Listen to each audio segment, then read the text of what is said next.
Well, hi there, South Fellowship Church. This is Ryan Paulson, and coming to you with our study of Matthew chapter 5, verses 13 through 16. And this is Jesus' Sermon on the Mount, and it's his most prolific, famous, extensive teaching. And remember, he's just followed a section, if you're with us last week, or you could check out that video on blessing. And he's told a group of people who have never heard that they're blessed ever in their life, that they are indeed blessed. And that flows directly into this section of salt and light. And listen to what Jesus says. He says, "You are the salt of the earth. But if the salt loses its saltiness, how can it be made salty again? It no longer is good for anything except to be thrown out and trampled underfoot. You are the light of the world. A town built on a hill cannot be hidden. Neither do people light a lamp and put it under a bowl. Instead, they put it on its stand, and it gives light to everyone in the house. In the same way, let your light shine before others, that they may see your good deeds and glorify your Father in heaven." Now, there's a lot that could be said about this passage, but I just want to say two things. I want to make an observation and then teach you how to help draw out this metaphor. But the first thing that we see is Jesus says, you are salt of the earth, so not just for Israel, but for the entire earth, and you are light for the world. Now, obviously, there's some corollaries being drawn by Jesus. What he does not say is you have salt or light.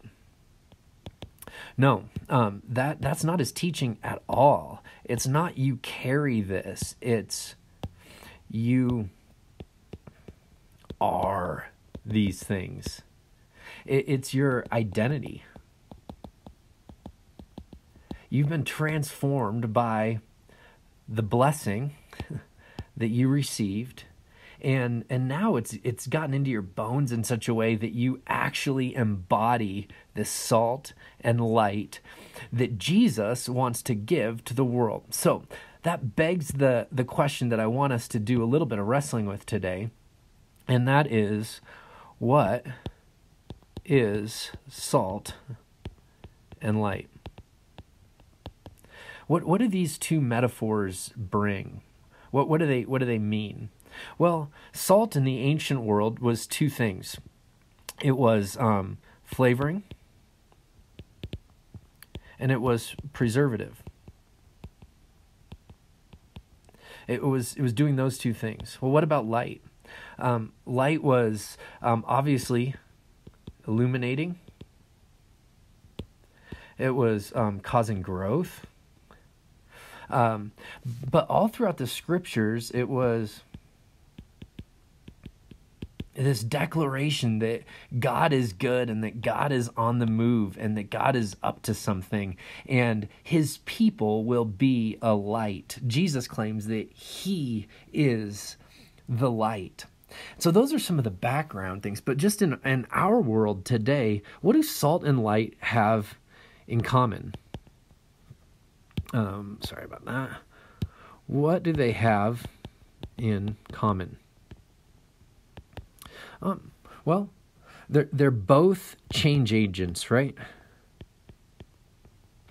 When they come on the scene, both salt and light, they change their environment.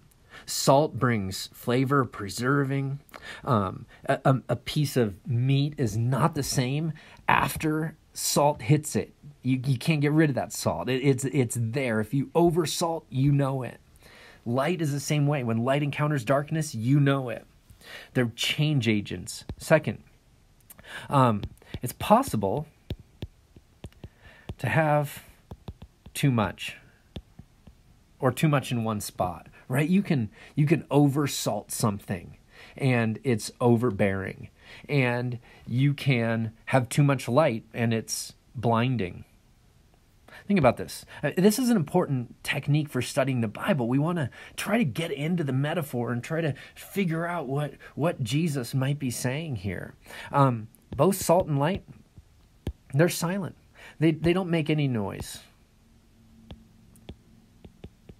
Now, I think we can take that metaphor too far and say, well, then we shouldn't say anything about our faith. And I don't think that's what Jesus is saying at all. But the point is that the goal is not to be overbearing, to be gentle, to be humble, to know that sometimes what you bring may not be taken all that well. And if you bring too much of it at one time, it's not going to accomplish the goal that you have.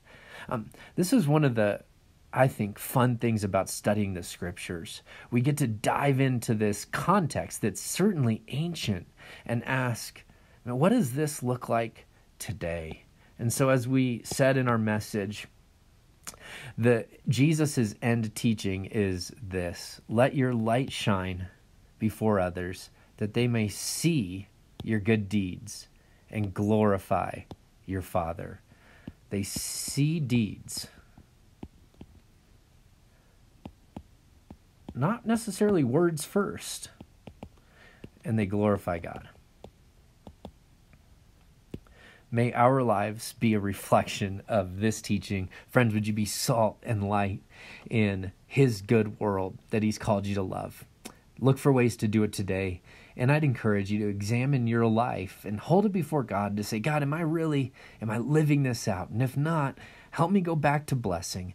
Help me go back to living a life that is in line with what you're teaching and the way you're teaching us to live. And that I might be salt and that I might be light. Thanks, you guys. Have a great day.